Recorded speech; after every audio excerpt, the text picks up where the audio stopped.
Finally Upendra ಅವರೇ, ನಿಮ್ಮ ಜನರ ಹತ್ರ ಒಂದು ವಿಚಾರ ಹೇಳಬೇಕು. ಏನು ಗೊತ್ತಾ, ಟೋಪಿವಾಲ ಸಿನಿಮಾ ನೋಡೋ ಮುಖಾಂತರ ಚುನಾವಣೆಯಲ್ಲಿ ಅವರಿಗೆ ಅಭ್ಯರ್ಥಿಗಳನ್ನು ಸೆಲೆಕ್ಟ್ ಮಾಡೋದಕ್ಕೆ ಅಥವಾ ತನ್ನ ಮತವನ್ನು ಚಲಾಯಿಸೋದಕ್ಕೆ, ಯಾಕಂದರೆ ನಾವು ಪ್ರಜಾತಂತ್ರ ವ್ಯವಸ್ಥೆಯಲ್ಲಿದ್ದೀವಿ, ನಮ್ಮ ಹಕ್ಕದು, ನಾವು ಅದನ್ನು ಚೇಂಜ್ ಮಾಡೋಕ್ಕಾಗಲ್ಲ. ಚುನಾವಣೆ ಸಂದರ್ಭದಲ್ಲಿ ತಮ್ಮ ಮತ ಚಲಾಯಿಸೋದಕ್ಕೆ, ಸೂಕ್ತ ಅಭ್ಯರ್ಥಿಯನ್ನು ಮತ ಚಲಾಯಿಸೋದಕ್ಕೆ ನಿಮ್ಮ ಟೋಪಿವಾಲ ಚಿತ್ರ ಯಾವ ರೀತಿ ಸಹಕಾರಿಯಾಗುತ್ತೆ? ಸಹಕಾರಿ ಅಂದರೆ ಒಂದು ಕಚ್ಗುಳಿ ಇಟ್ಟರೆ ಸಾಕು. ಏನಂದರೆ ಈ ಒಂದು ಸಿನಿಮಾ ಏನು ಅಂದರೆ, ಏನೋ ನಾನು ಈ ಸಿನಿಮಾ ನೋಡಿದ್ದೀನಿ ಅಂದ್ಕೊಳ್ಳಿ, ನನ್ನ ತಲೆಯಲ್ಲಿ ಏನೋ ಒಂದು ಇದಿದೆ, ಹೋದಾಗ ಒಂದು ಸಣ್ಣ ಒಂದು ಜ್ಞಾಪಕ, ಆ ಲಾಸ್ಟಲ್ಲಿ ಎಂಡಲ್ಲಿ ಏನಾಗುತ್ತೆ ಅಂತ ಗೊತ್ತಾದರೆ ಸ್ವಲ್ಪ ಹುಷಾರಾಗಿ ಯೋಚನೆ ಮಾಡ್ತೀನಿ ನಾನು. ಇಲ್ಲಪ್ಪ ಬೇಡ, ಇವಾಗ ನನಗೆ ಗೊತ್ತಿರುತ್ತೆ ಅಂದ್ಕೊಳ್ಳಿ, ಇಲ್ಲಿ 4 ಅಭ್ಯರ್ಥಿಗಳಲ್ಲಿ ಇವ್ರು ಬೆಟ್ರು ಅಂತ ಗೊತ್ತಿರುತ್ತೆ ನನಗೆ. ಆ ಟೈಮಲ್ಲಿ ಇನ್ನೆಲ್ಲೋ ಒಂದು ಸ್ವಲ್ಪ ಏನೋ ದುಡ್ಡು ತೊಗೊಂಡಿದ್ದೀನಿ, ಆಣೆ ಪ್ರಮಾಣ ಮಾಡಿರ್ತಾರೆ ಯಾರೋ ಒಬ್ಬರು, ಅಥವಾ ಏನೋ ಸೆಂಟಿಮೆಂಟಲ್ಲಿ ಏನೋ ಮಾಡಿರ್ತಾರೆ. ಅವಾಗ ಯಾರಾದ್ರೇನಪ್ಪ ಹಿಂಗೆ ನಂಬ್ಕೋ ಬದಲು ಒಂದು ಸತಿ ಆ ಸ್ಲ್ಯಾಪ್ ಒಂದು ಜ್ಞಾಪಕ ಬಂದರೆ ನಮ್ಮ ಸಿನಿಮಾ. ಜಾತಿ ಲೆಕ್ಕಾಚಾರಗಳೆಲ್ಲ ಬರುತ್ತಲ್ವ? ಜಾತಿ ಎಲ್ಲ ಬರುತ್ತಲ್ಲ, ಜಾತಿ, ಧರ್ಮ, ಬೇರೆ ಭಾಷೆ ಎಲ್ಲದರಲ್ಲೂ ಇದು ಮಾಡಿ ಆಗಿರೋದೇ ಅದು. ನಾವು ತಮಾಷೆಗೆ ತೋರಿಸಿರ್ಬೋದು, ಸೀರಿಯಸ್ ಆಗಿ ಆಗ್ತಾ ಇದೆ.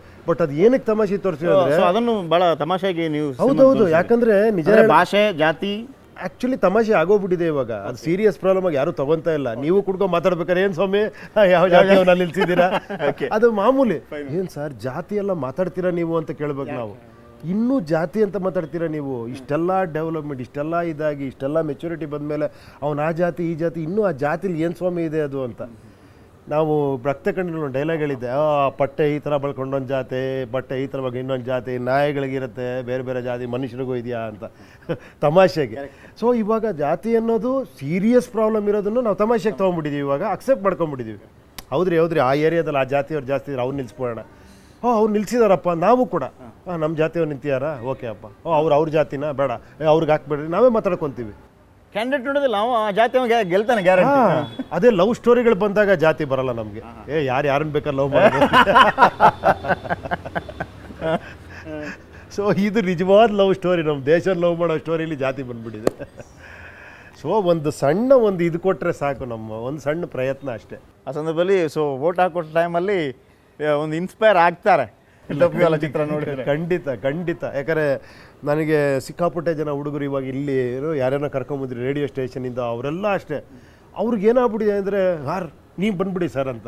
ನಾನು ಹೇಳಿದೆ, ಅಲ್ಲಪ್ಪ ನನ್ನ ಕ್ಷೇತ್ರ ಇದೆ, ನನ್ನ ಸಿನಿಮಾ ಇದೆ, ಅದರಲ್ಲೇನೋ ನಾನು ಮಾಡ್ತೀನಿ. ಓಕೆ, ನನಗೆ ಉದ್ದೇಶ ಇದ್ದರೆ ನಾನು ಖಂಡಿತ ಏನೋ ಮಾಡೇ ಮಾಡ್ತೀನಿ, ಹಂಗಂತ ನಾನು ಸುಮ್ಮನೆ ಕೂತ್ಕೊಳ್ಳಲ್ಲ. ನಾನು ಬಂದಿರೋದೇನೋ ಉದ್ದೇಶ ಇರ್ಬೋದು, ಬಟ್ ಆ ಉದ್ದೇಶ ನಿಮ್ಗೆ ಸದ್ಯಲ್ಲೇ ಗೊತ್ತಾಗುತ್ತೆ. ಹಂಗಂದು ನಾನು ಇವಾಗಲೇ ಏನೋ ಮಾಡ್ತೀನಿ ಅಂತಲ್ಲ, ಅದಕ್ಕೆ ನಾನು ಕರೆಕ್ಟ್ ಆಗಬೇಕು, ನಾನು ಪ್ರಿಪೇರ್ ಆಗಬೇಕು. ನನ್ನ ಪ್ರಯತ್ನ ಅಂತೂ ನಾನು ಮಾಡೇ ಮಾಡ್ತೀನಿ. ನಿಮಗೂ ಅದೇ ಅಪ್ಪ ಹೇಳೋದು, ನಿಮ್ಮ ಪ್ರಯತ್ನ ನೀವು ಮಾಡಿ, ಸ್ವಲ್ಪ ಸಣ್ಣದು. ನನ್ನ ಕೈಲಿ ಬೆಟ್ಟ ಹೊರಕ್ಕಾಗದೇ ಇರ್ಬೋದು, ಒಂದು ಕಲ್ಲನ್ನೆತ್ತಿ ಹಿಂಗೆ ಹಾಕ್ಬೋದಲ್ಲ. ಸೊ ನನ್ನ ಏರಿಯಾದಲ್ಲಿ ಒಂದು ಸಣ್ಣ ಕೆಲಸ ಮಾಡಿದ್ರೆ ಸಾಕು ಅಂತ ನಾನು ಅದನ್ನೇ ಎಲ್ಲ ಮಾತಾಡ್ತಾ ಇರ್ತೀವಿ. ಆಗ ತುಂಬ ಜನಕ್ಕೆ ಅದಿದೆ, ಎಸ್ಪೆಷಲಿ ಯಂಗ್ಸ್ಟರ್ಸ್ಗೆ, ಯೂತ್ಸ್ಗಂತೂ ತುಂಬ ಅದಿದೆ. ಏನೋ ಮಾಡಬೇಕು ಅನ್ನೋ ಆಸೆ ಇದೆ.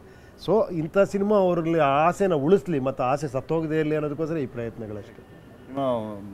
ಡೇ 1 ಇಂಟರ್ವ್ಯೂಗಳಿಂದಲೂ ನಾನು ನಿಮ್ಮ ಕೆಲವು ಇಂಟರ್ವ್ಯೂಗಳನ್ನು ಓದ್ತಾ ಇದ್ದೆ. ಆಗ ಭಾಳ ಒಂದು 10 ವರ್ಷದ ಹಿಂದೆ ಹೇಳಿದಂಥ ಮಾತು ನನಗೆ, ನೀವು ಹೇಳಿದಂಥ ಮಾತು, ಮರದ ಮೇಲೆ ನಿಂತವ ಬಾ ನಿನಗೆ ಅವಕಾಶ ಇದೆ ಅಂತ ಕರಿತಾ ಇರ್ತಾನೆ, ನೀನು ಮೇಲಕ್ಕೆ ಬಾ ಅವನು ಕೈ ಕೊಡ್ತಾ ಇರ್ತಾನಂತೆ, ಮೇಲಕ್ಕೆ ಬಾ ಅಂತೇಳಿ. ಆದರೆ ಅವನು ಮೇಲಕ್ಕೆ ಹೋಗೋ ಪ್ರಯತ್ನ ಮಾಡೋದಿಲ್ಲ, ಅದರ ಕೊಡಲಿ ಏಟ್ ಹಾಕುವಂಥ ಪ್ರಯತ್ನವನ್ನು ಮಾಡ್ತಾನೆ ಅನ್ನುವಂಥದ್ದು. ಸರ್, ಯೂತಲ್ಲಿ ಎಂಥ ಶಕ್ತಿ ಇದೆ? ನೀವು ಅದ್ಭುತವಾದ ಶಕ್ತಿ ಇದೆ. ಮೊನ್ನೆ ನಾನು ಪ್ರೋಗ್ರಾಮ್ಗೆ ಹೋಗಿದ್ದೆ, ನೋಡಬೇಕಾಗಿತ್ತು. ಅಲ್ಲಿ ಒಂದು 5,000 ಜನ ಇದ್ದಾರೆ, ಅದರಲ್ಲಿ ಒಂದು 3,000 ಜನ ಯುವಕರು. ಒಂದು ಸತಿ ನುಗ್ಗಿದ್ರು ಅಂದರೆ ಸ್ಟೇಜ್ ಹತ್ರ, ಅಲ್ಲಿರೋ ಲೈಟು ಗೀಟು ಎಲ್ಲ ಬಿದ್ದು ಏನೇನೋ ಆಗೋಯ್ತು. ಅಲ್ಲಿ ಈ ಕಡೆ ಮೈಕ್ ಆಫ್ ಆಗೋಯ್ತು, ಆ ಕಡೆ ಲೈಟ್ ಆಫ್ ಆಗೋಯ್ತು. ಆ ಒಂದು ಸತಿ ಆ ಕಿರ್ಚಿದ ಸೌಂಡ್ ಇದೆಯಲ್ಲ, ನಾವೆಲ್ಲ ಸ್ಟೇಜ್ ಮೇಲೆ ಹೋಗ್ತಿದ್ದಂಗೆ. ಸೊ ಆಮೇಲೆ ನನಗೆ ಅನ್ನಿಸ್ತು, ಅದನ್ನೇ ಹೇಳಿದೆ, ನೋಡಿ ಎಂಥ ಶಕ್ತಿ ಇದೆ. ಬಟ್ ಏನಂದರೆ ಆ ಶಕ್ತಿ ಏನಾಗಿದೆ ಅಂದರೆ ಹಂಗಂಗಾಗ್ತಾ ಇದೆ ಅಷ್ಟೇ. ಆ ಶಕ್ತಿ ಅಂದರೆ ಕರೆಕ್ಟ್ ದಾರಿಲಿ ಹೊಟ್ಟೋದ್ರೆ ಮಾತ್ರ ಅದ್ಭುತ. ಅದಷ್ಟೇ ಆಗಬೇಕಾಗಿರೋದಷ್ಟೇ. ಅದನ್ನು ಪ್ರತಿಯೊಬ್ಬರು ಯೋಚನೆ ಮಾಡ್ಕೊಬೇಕಷ್ಟೇ. ಥ್ಯಾಂಕ್ ಯು ಉಪೇಂದ್ರ ಅವರೇ, ನಿಮ್ಮ ಅಮೂಲ್ಯ ಸಮಯವನ್ನು ನಮ್ಗೆ ಕೊಟ್ರಿ. ಟೋಪಿವಾಲ ಸಿಕ್ಕಾಪಟ್ಟೆ ಪಾಲಿಟಿಕ್ಸ್. ನಾನು ಹೇಳಿದ್ನಲ್ಲ, ಟೋಪಿವಾಲ ಚಿತ್ರದಲ್ಲಿ ಬಹಳ ಉತ್ತಮವಾದಂಥ ಒಂದು ಸಂದೇಶ. ವಿಶೇಷವಾಗಿ ನಾವು ಪೊಲಿಟಿಕಲ್ ರಿಪೋರ್ಟಿಂಗ್ ಮಾಡ್ತಾ ಇರುವಾಗ ನಮ್ಗನಿಸುತ್ತೆ, ನಮ್ಮ ಹತ್ರ ಕೇಳ್ತಾ ಇರ್ತಾರೆ, ಯಾರು ಬೆಸ್ಟ್ ಅಲ್ಲ, ಯಾರಿಗೆ ಓಟ್ ಹಾಕಬೇಕು ಅನ್ನುವಂಥದ್ದು. ಆದರೆ ಆ ಚಿಂತನೆ ನಿಜವಾಗೂ ಜನರಿಂದ ಬರಬೇಕಾಗಿದೆ. ಅದಕ್ಕೆ ಸೂಕ್ತವಾದಂಥ ವೇದಿಕೆ ಒಂದು ರೀತಿಯಲ್ಲಿ ಟೋಪಿವಾಲ ಚಿತ್ರದಲ್ಲಿ ಕೂಲಂಕುಷವಾಗಿ ಕೊಟ್ಟಿದ್ದಾರೆ ಅಂತ ನಮಗನ್ಸುತ್ತೆ. ಈ ರಾಜಕೀಯ ವ್ಯವಸ್ಥೆ ಅಂದರೆ ಏನು, ನಮ್ಮ ಪಾತ್ರ ಏನು, ಏನೇ ಕಷ್ಟಗಳು ಬಂದರೂ ಕೂಡ ಗೆಲುವು ನಮ್ಮದಾಗತ್ತೆ ಅನ್ನುವಂಥದ್ದು. ಯಾವಾಗ ಆ ಒಂದು ದಿವಸ ಬರುತ್ತೆ, ಆ ಒಂದು ದಿವಸ ನಾವು ಏನು ಮಾಡಬೇಕು, ಆ ದಿವಸ ನಾವು ಮಾಡಬೇಕಾಗಿರೋದೇನು, ಯಾವುದನ್ನೆಲ್ಲ ದೂರವಿಟ್ಟು ನಾವು ಆ ಒಂದು ದಿವಸಕ್ಕಾಗಿ ಕಾಯಬೇಕು ಅನ್ನುವಂಥದ್ದು. ಅದಕ್ಕೆ ಆ ಪ್ರಶ್ನೆಗೆ ಉತ್ತರ ಸಿಗುವಂಥದ್ದು ಟೋಪಿವಾಲ ಚಿತ್ರದಲ್ಲಿ. ಅದನ್ನು ಉಪೇಂದ್ರ ಅವರು ಕೂಡ ರಿವೀಲ್ ಮಾಡಲಿಲ್ಲ. ಯಾಕೆಂತಂದರೆ ವಿಷಯ ಯಾವುದನ್ನು ದೂರ ಇಡೋದು ಬೇಡ, ಎಲ್ಲ ತಗೊಂಡು ಯೋಚನೆ ಮಾಡಾಕ್ಲಿ. ಎಸ್ ಮತ್ತೊಮ್ಮೆ ಅವರು ಹೇಳ್ತಾ ಇದ್ದಾರೆ, ಯಾವುದನ್ನು ಕೂಡ ದೂರ ಇಡೋದು ಬೇಡ, ಎಲ್ಲವನ್ನು ಕೂಡ ವಿವೇಕಾನಂದ ಹೇಳಿದಾಗ ಎಲ್ಲವನ್ನೂ ತಗೊಳ್ಳಿ, ಎಲ್ಲವನ್ನು ತಗೊಳ್ಳಿ, ಅದು ನಿಮ್ಮದೇ, ನಮ್ಮದೇ, ಅದರಲ್ಲಿ ಬೆಸ್ಟ್ ಆಗಿರೋದನ್ನು ಆಯ್ಕೆ ಮಾಡಿ ಅನ್ನುವಂಥದ್ದು. ಸೊ ಅಂಥ ಒಂದು ಸಂದೇಶವನ್ನು ನೀವು ಟೋಪಿವಾಲ ಚಿತ್ರದಲ್ಲಿ ನೋಡ್ಬೋದು. ಸೊ ಹಾಗಾಗಿ ವಿಶೇಷವಾಗಿ ಇಷ್ಟು ಅಮೂಲ್ಯವಾದ ಸಮಯವನ್ನು ನಮಗೆ ಕೊಟ್ಟಿದ್ದಕ್ಕೆ ಉಪೇಂದ್ರ ಅವರಿಗೆ ಮತ್ತೊಮ್ಮೆ ಧನ್ಯವಾದ. ಇದು ಈ ಹೊತ್ತಿನ ವಿಶೇಷ ಟೋಪಿವಾಲ ಸಿಕ್ಕಾಪಟ್ಟೆ ಪಾಲಿಟಿಕ್ಸ್.